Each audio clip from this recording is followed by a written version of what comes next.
Welcome to Sauce or Loss, where we look at the most recent support Bandai puts on our plate and see if we throw it on the pot or put it in the trash, where it belongs. Digimon's Special Booster 2.0 is finally here, and almost a week late for us Canadians.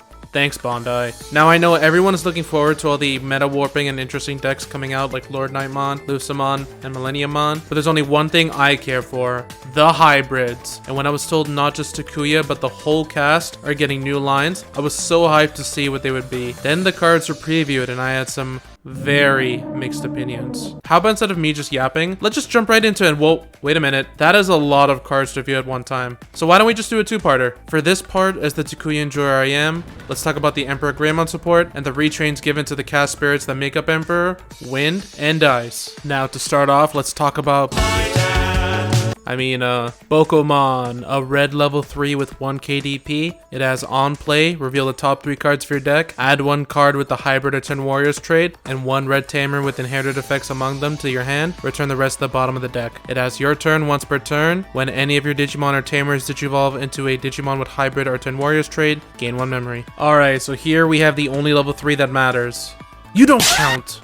Anyway, we basically got a second printing of BT18 Flamemon, and that's not even exaggeration, it's literally the same on play. Though it may lack the hybrid trait and inheritable, it makes up for it with the memory gain like BT7 Pokemon, but instead of getting 2 memory for a Tamer Evo, this gets you a memory basically as long as you stick tribal, unfortunately for 1 less memory gained. One small personal issue I have, this could have been so close to being an Ukamon for hybrids, just changing the on play into a when this Digimon is played or moved from the breeding area. I'd be telling you to run 4 and keep a placeit under your wristband like Bandit Keith, but even now I think it's still okay. I don't think it replaces BT7 Pokemon in my eyes, but at least Dad came back, and not empty-handed. Sauce. So normally from here I'd go into the level 4s, but as you know with hybrids, there's one thing that sets them apart from all other archetypes: the tamers. Being the pseudo level 3 for their lines, I think it's fair to talk about them first before we get into level 4s. So let's jump right into it. And to start us off, we have Takuya Kanbara and Koji Minamoto. They're a play cost for 5 red and yellow tamer. It has security, play this card without paying the cost. Start of your turn, it's a memory setter. Start of your main phase, you may place up to 1 hybrid trait card with different names from your trash under this tamer.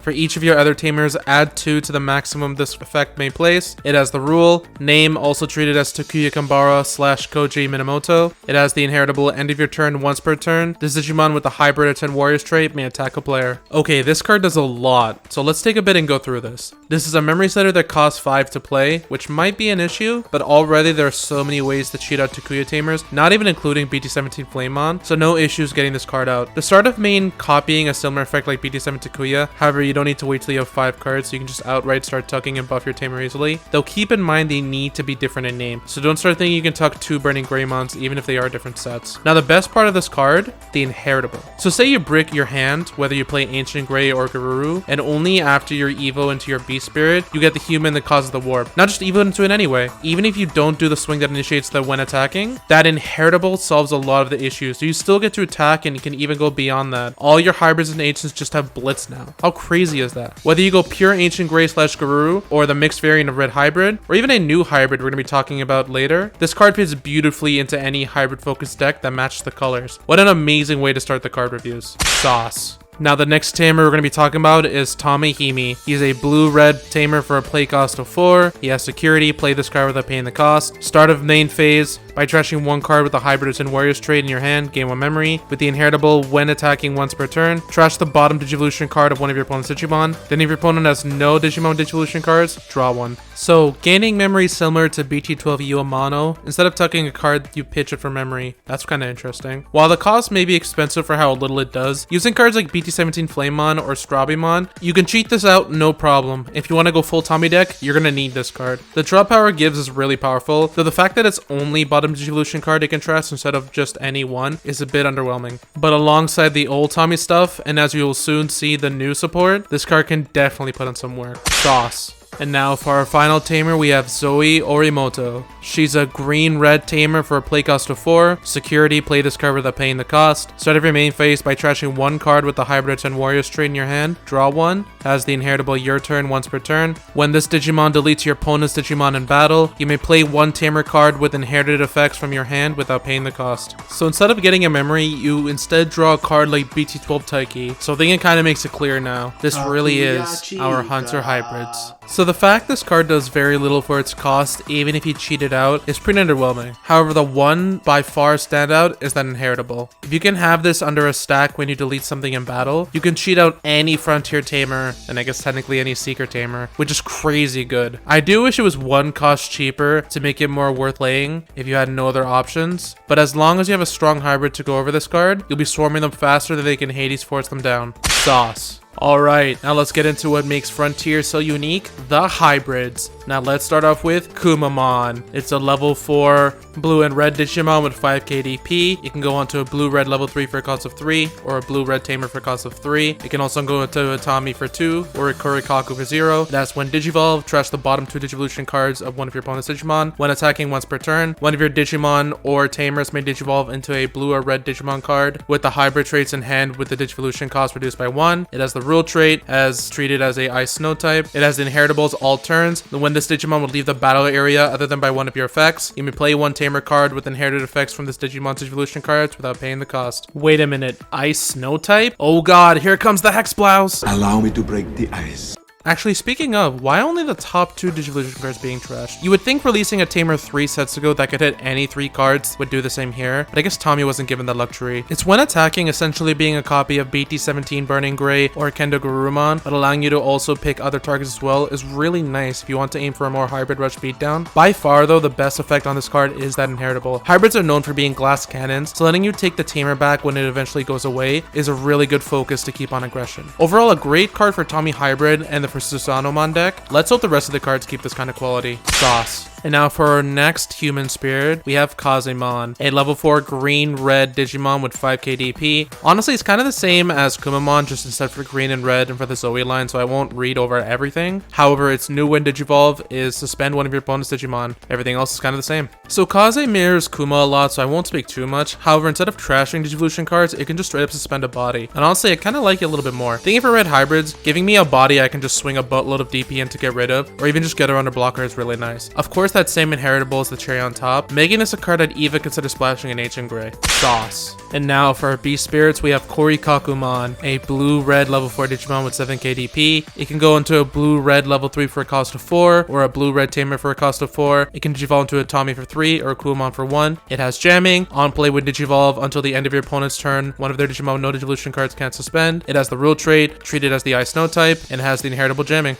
Okay, so now we're seeing the card that gave me really mixed opinions on the Hybrid Hunters deck. The jamming is both an effect and inheritable is alright, so no fear into hitting security, especially with your Kumamon underneath, but that on-play when Digivolve is a bit underwhelming. Sure, the freeze is cool, but you better hope that Digimon had very few Digivolution cards, or your effect just whiffs. And finally, my biggest pet peeve. 4?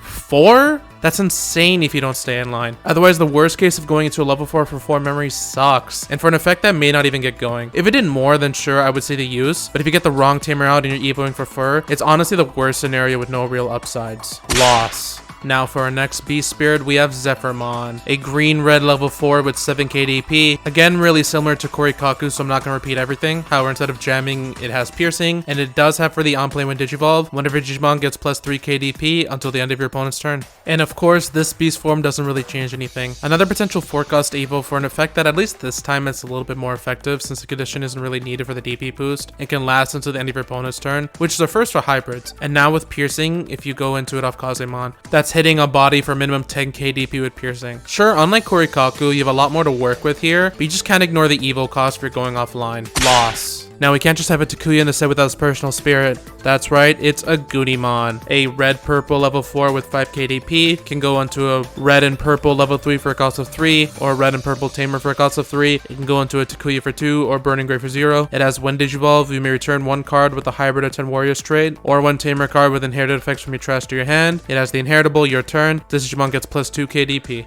Personally, this is one of my favorite cards in the whole set, and no, not because I'm a Takuya fan. If you've seen my personal deck list for Red Hybrid, my deck is centered on running a mix of BT17 Ancient Greys and BT12 Emperors, so making sure I can get my pieces back and stack as many 2 KDP buffs inheritable, not just under BT7 Takuya, but also now every time I ditch across my Ancient Greymon, it'll always be a 16 KDP no matter what, with the combinations of Aguni's and Burnings I use. Also, just being able to evo on top of a Burning for 0, like you saw with the other human spirits, is so nice, basically giving you potential trash recursion for free. Like the new Takuya Koji, I'm squeezing this card in no matter what flavor hybrid I'm going. Sauce. Now, these may not be canon to the show, but these lines did have level 5s, so how about let's jump right into Penmon. A level 5 blue-red Digimon with 8 KDP can go into a level 4 that's blue or red for a cost of 4, can digivolve into a blue or red with hybrid and trait for a cost of 3. It has hand main by placing one Kumon Cory Kuman from your trash under one of your blue or red tamers. Digivolve it into this card for digivolution cost of 3, ignoring digivolution requirements. It has Ice Clad, and when digivolving, delete one of your opponent's Digimon with no digivolution cards. It has the rule trait, treated as the Ice Snow type, and as the inheritable all turns, this Digimon gets plus 2 KDP. So taking heavy inspiration from BT18 Aldemon, letting you warp into the level 5 by tucking its respective human and beast spirits, this time however under any blue or red tamer, so that's really useful. The when digivolving effect is okay, I guess. It gives Tommy Hybrid a way to delete, so that's really interesting, but Susano or Red Hybrid don't even need that effect, so it's not as useful as you might think. The two standouts on this card are having Ice Clad, which in Tommy Hybrid especially is really good, and that inheritable just being a flat all turns 2 KDB buff is also just incredibly useful. The unfortunate thing is though, because the line is now blue and red, why would you not just use the BT7 Prototype level 5s at this point? You want DP boost? Go Aldemon. You want bounce? Go Beowulfmon. It's okay, but I still think you could do better. Loss. Now for our next level 5, we have Selfon, a green-red Digimon with 8 KDP. Again, really similar to Daipen, so I won't repeat everything, but instead of Ice Clad, it has Raid, and its when Digivolve is suspend one of your opponent's Digimon or Tamers. It can't unsuspend until the end of their turn. Again, similar to Daipen, but instead of having Raid and its when Digivolving letting you suspend something and freeze until the end of your opponent's turn, comes out a little bit more useful. Kinda like Kazemin, I prefer this one a bit over the Tommy line, just because I think it has something different from what is available to the Cutters lines.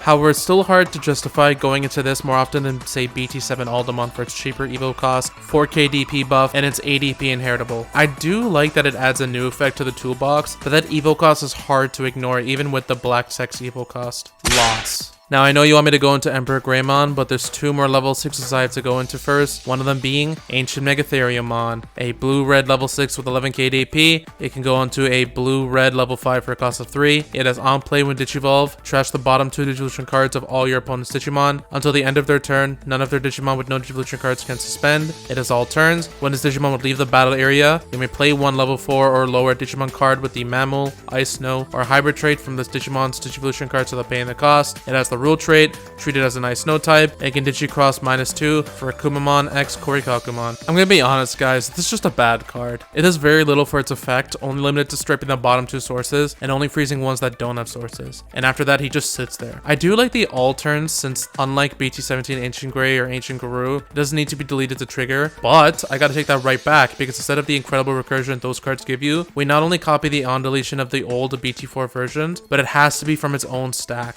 Also, that's why Cory Kuman has on play. Okay, I get it now. Besides that though, this card does so little for a Mega, and besides, this deck has a better level 6 to run. And his name is Hexblow. Major loss. And now for our final Ancient, we have Ancient Kazemin, a green-red level 6 Digimon with 11 KDP. On play when Digivolve, suspend all your opponent's Digimon with as much or less DP as this Digimon. None of their Digimon can unsuspend until the end of their turn. All turns, when this Digimon would leave the battle area, you may play one level 4 or lower Digimon card with a Hybrid trait, or an Avian Bird or Fairy in any of its traits from the Digimon's Digivolution cards without paying the cost. It has Digicross -2, Kazemon x Zephyron. Wait, this card is good? Like, actually really good. And hear me out here. Like BT16 Paledramon, you suspend the whole board based on your DP, and afterwards get the same blanket effect. So unlike Ancient Megatherium, even after you stun your opponent, you can still follow up whether they're swinging for game, or getting rid of their board by swinging into your suspended bodies. Also, don't tell anyone this, but since this card is green, DP based on its effect, and is a bird, guess which deck this can fit in.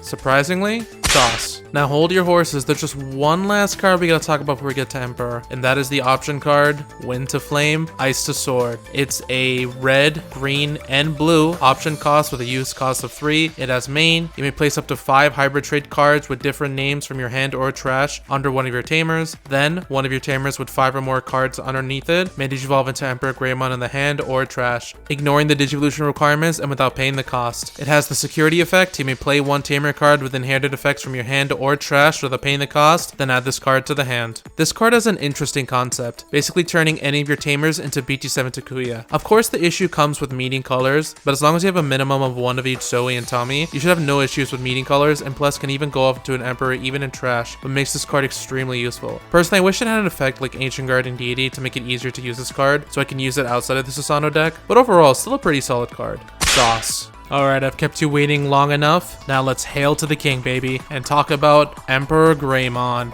a red, green, blue level 6 Digimon with 13 KDP. You can go into a level 5, that's red, green, or blue for a cost of 5, or it can go into Takuya Kanbara with 5 hybrid trait cards underneath it for a cost of 5. It has Wind Digivolve for each color in this Digimon Digivolution cards. Trash any one Digivolution card from your opponent's Digimon and suspend one of their Digimon. Then this Digimon may attack. It also has your turn once per turn. When this Digimon deletes your opponent's Digimon in battle, it gains security attack +1 for the turn and unsuspends. Okay, I got some mixed opinions on this card, so let's talk about it. Right off the bat, I like the idea of giving red hybrid a way to not only strip sources but also suspend bodies, showing a nice bit of flavor from the two of the spirits that make up Emperor. Also, allowing it to swing like BT14 Emperorgreymon is a cool callback to BT7 Emperorgreymon. Side note, remember when our boss monster was just Blitz Pass? Man, dark times. Anyway, make sure to give your stack piercing, possibly from tucking a Zephyron, so once you swing into a suspended body, you not only get to unsuspend, but on top of that, do 2 checks. Now, if you think that's cool, I'm sure you remember our Takuya Koji tamer this was made to work with. So once the swing has happened, most likely you pass memory to your opponent, right? Well, the tamer inheritable lets you do a second swing, letting you do almost 4 checks with 1 evo. How insane is that? Now, as much as I really want to say this is the new definitive Emperorgreymon, we can't ignore the elephant in the room, and that's the 5 cost to evo. For the Susanoomon deck, this is a really solid card, and it really suits the deck well. In other red hybrid decks, the extra 2 cost to evo